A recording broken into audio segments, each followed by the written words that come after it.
WWE is in massive trouble and the fans are starting to officially turn heel, quote unquote, on the company, okay? Let me explain what I'm talking about because this is actually a great video, you understand? I'm so happy to be making this, you understand? Because the fans have finally started to wake up. I know that not every fan has woken up, not even maybe the majority of fans have woken up, but the silent majority in the actual, a portion of the fan base has started to actually wake up during this WrestleMania season and have started to realize that we are consistently getting garbage on a weekly basis. You understand? They're starting to understand that, wow, this doesn't make sense. This story doesn't make sense. This doesn't work. This guy's full of botches. This dude doesn't know how to elevate a story or cut a promo. This John Cena heel turn is forced and is absolute garbage and makes no sense at all. These are things that fans are starting to realize, and even the fans that haven't fully turned over the new leaf per se, and have actually, decided that this stuff is complete garbage, they're starting to realize different flaws within the company, and this is better because hopefully this will make the company improve upon itself, and it'll point things out to WWE and Triple H. Okay, hey, these are some things that we need to change in order to make a better product, rather than just selling out for ads and mediocre, repetitive, garbage, monotonous shows 4 weeks outside of Mania. WrestleMania is in 4 weeks, and the Raw that we just had ended with Penta and Braun Breaker doing a face-off for the Intercontinental title.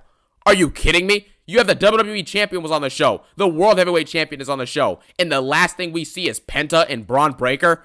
Come on, man. There's clearly something wrong. But the first thing we need to discuss is the fact that fans are slightly turning on Jey Uso, okay? Obviously, when Jey Uso goes out in the ring, he's going to get the yeet pops and all that other stuff, and we get all of that. That's just what his gimmick is built for. But the truth is, Jey Uso's own father, Rikishi, has said in a recent interview or some podcast, he was basically saying that the last time he saw Jey Uso, his son, that Jey Uso seemed very tired. Now, obviously, Jey Uso has had, maybe 2 televised matches in the last, 6-7 weeks, okay? So he hasn't really been wrestling, you get what I'm saying? But and one of the matches he had was a squash match that was 10 seconds versus Austin Theory, who's also been jobbed out. His career has officially been buried, of course. But the fact that Jey Uso is tired, and we watch his matches and he actually looks tired, he looks slow, he looks unenergetic in the ring, you know what I'm saying? He's botching multiple moves. He dang near hurt himself badly on the botch he did on Monday. You get me? You have this recent video, right, that he has with this match with Austin Theory, has nearly a 1-to-5 dislike ratio of likes to dislikes. This is ridiculous. This is the same guy that everyone was so excited to win the Rumble. Yeah, Jey Uso, Triple H did the shock factor. Yeah, yay, yay, yay. Yeet. I'm ready, Oos. They doubting me, Oos. And now look, I guess the fans aren't feeling very oosy anymore. The fans are realizing the truth that this match was terrible. And I've seen reports that, WWE had to cut the time on this because Cody and Cena went overtime on their segment. This is a streaming show. It's Raw on Netflix. Right? That's the whole point, is that you don't have a set specific time limit that you have to stay in. There's no way this match couldn't have been extended 5 extra minutes. The crowd would have eaten it up. They would have ate it up, man. You're in Belgium. The crowd was rocking all night pretty much. So you're telling me you couldn't add an extra 4 or 5 minutes to this match so that Austin Theory didn't get pinned in 5 seconds? Stop making excuses. Before Triple H said, we don't have a set time limit, because we're streaming now. We're worldwide. We're global. We're worldwide. There's no time limit. I'm booking Mania into oblivion. And everyone was like, yeah, man, no more time limits. Netflix is going to be crazy. Yeah. And then they got to cut a match to 30 seconds because of quote-unquote time restraints. Are you serious? Stop falling into the excuses. And now, I have seen a decent majority of people a decent amount of people on the internet basically saying that Jey Uso should not win this belt at Mania. Because at the end of the day, Gunther, in terms of who is more talented, Gunther, in wrestling terms, is at least capable of having a decent one-liner here and then on the mic, okay? He's at least capable of doing it. He's done it before, and I've called this out in multiple Raw reviews. Gunther has had moments where he'll say a good one-liner or a decent one-liner, and quite frankly, he's had good matches in big moments. Mania 39, he had an all-time great triple threat, in my opinion, with Drew McIntyre and Sheamus. It was an amazing match. He had a really good match with Randy Orton at King of the Ring last year. I thought that his matches with Chad Gable on Raw every now and then were pretty good, and his match with Damian Priest at SummerSlam to get the belt was good. Obviously, Gunther's World Heavyweight Championship reign is atrocious, and his mic skills largely have been mediocre at best. The fact is that at least Gunther is good at something. We've seen him do something good in his singles run, right? Over the Intercontinental run, he raised that belt's, prestige, and now he's a world champion. The reign's been trash, but every now and then when he chooses to wrestle once every 8 weeks, he'll have a decent match at best, you know what I'm saying? Or maybe he'll have a good match like he did versus Damian Priest. But the point is at least he can do something. Jey Uso has not proven to be able to do anything but yeet and get the crowd hype. Once that music shuts off, what does he do? Cut a bad promo, a repetitive promo, and then comes out and wrestles mid. And these matches are honestly inexcusable. If a jobber was wrestling and botching the way Jey Uso was, they'd be fired. Look at Top Dollar. You know what I'm saying? Like when he botched, he was done. So there you have that. Gunther is also being slightly turned on by the fans because no one cares about Gunther anymore. Triple H has booked him into oblivion, and Gunther hasn't done anything on his part either to actually elevate himself. So now the fans are done with this guy. Everyone was like, even me, I was like, man, I really hope Gunther wins his world title over Damian Priest because he's obviously better than Damian Priest, which I don't even know if that's even true anymore. But anyways, right, he's obviously better than Damian Priest, I guess. And even when he won the title, the reign's been terrible. So I don't really know what to say about this anymore. I really do not. The fans are turning on Gunther. Cody Rhodes, a protected and manufactured star who at every single big turn in his career since coming back to WWE has had to have some massive heel or some massive babyface or whatever, has to turn heel in order to elevate this dude. Brock Lesnar, Seth Rollins. Roman Reigns is already a massive heel, so they had to have him lose the belt to Cody because the fans said, we want Cody, and now his title reign has been absolutely atrocious. He promised a fighting champion, a workhorse champion, and you have 7 title defenses in nearly a year? This is the best that you can offer? And his reign is so dead and so dry that, quite frankly, if I were to ask you what happened from Mania 40 to the Elimination Chamber of this year, what had Cody accomplished, or what has he elevated? What great promos has he had? What elite matches has he had as champion? What has he done with the belt? You would probably not be able to answer those questions because he hasn't done anything of meaning. Yeah, he beat Kevin Owens twice. Nobody cares. Who cares? Do you care? No, nobody cares. So let's be real with ourselves. And then we also have the fact that John Cena's heel turn now has been officially received as forced. People are starting to speak up and say, wow, does this really make any sense? Yeah, John Cena had some good lines in the promo. I mean, it's expected. It's a 30-minute promo and it's John Cena. But outside of those good lines here and there, John Cena's heel turn largely seems forced and it's not believable. You understand? Because we know he's going to become a babyface again. And we also know that the reasonings for this heel turn have switched a billion times. First off, it was, maybe John Cena sold his soul to The Rock. Then John Cena comes out and cuts his promo. The Rock's not mentioned at all. So is it about selling your soul to The Rock? Is it aligning with The Rock? Where is The Rock? You know what I'm saying? Like, what's happening here? John Cena now it's blaming the fans? The fans who have been supporting him for the large majority of his career and over the last 5 or 6 years have done nothing but give this dude pops and great reactions and cheering and support.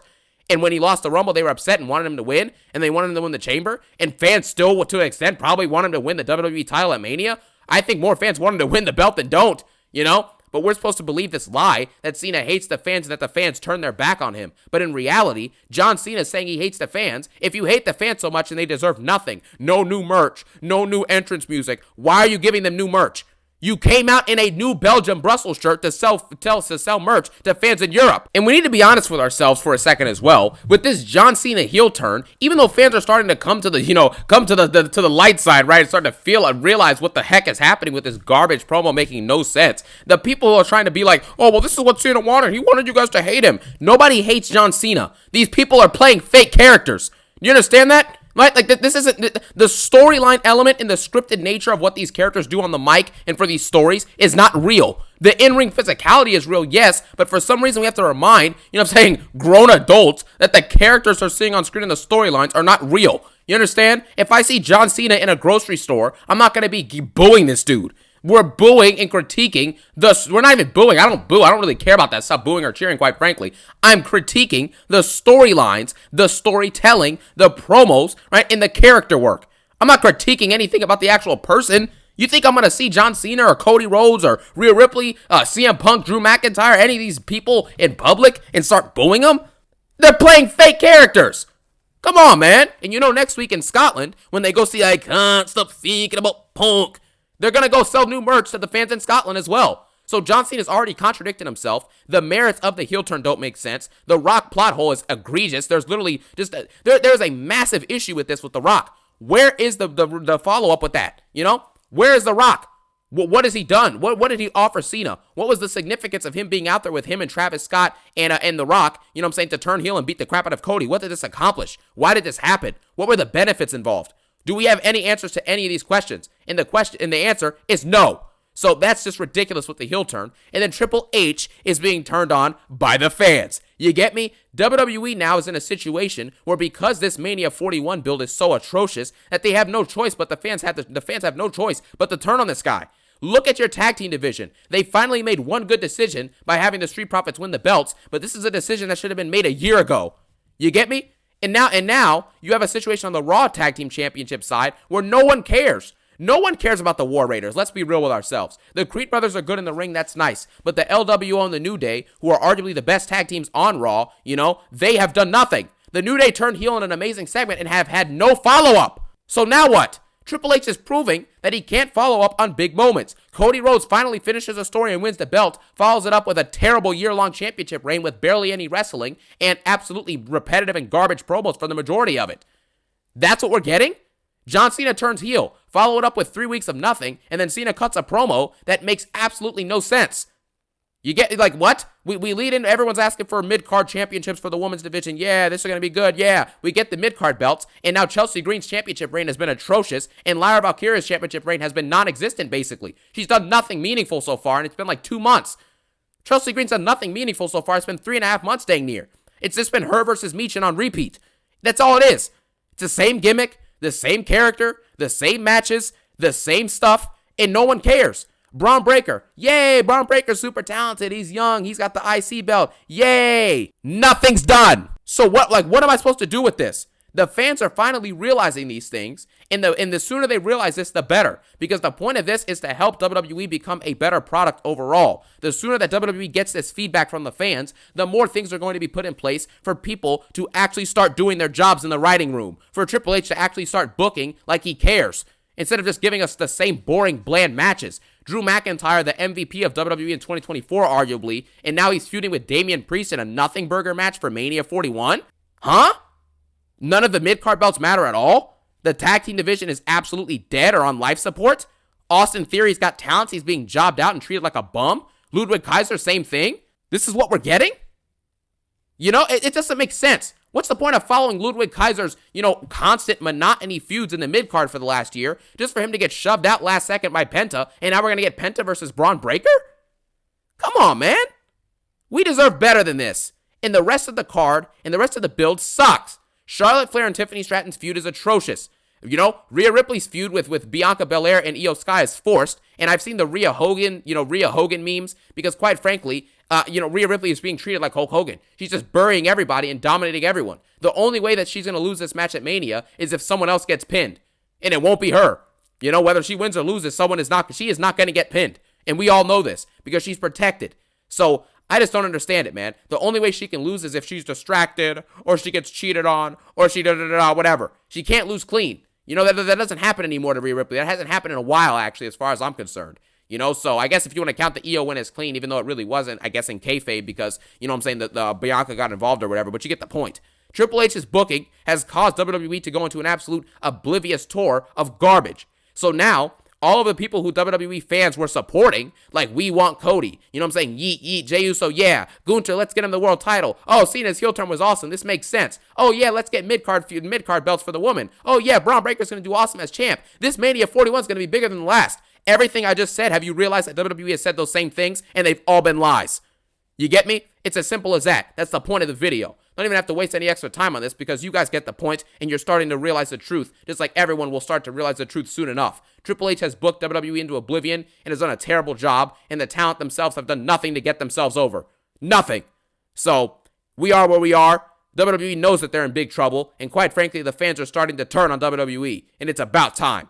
At the end of the day, I thank you guys so much for watching this video. I appreciate your support always, more than you know. You know what I'm saying? I appreciate you guys. I respect you guys more than you know. You know what I'm saying? But with that being said, thank you guys for watching. Have a phenomenal day. A beautiful day. Peace out and one love.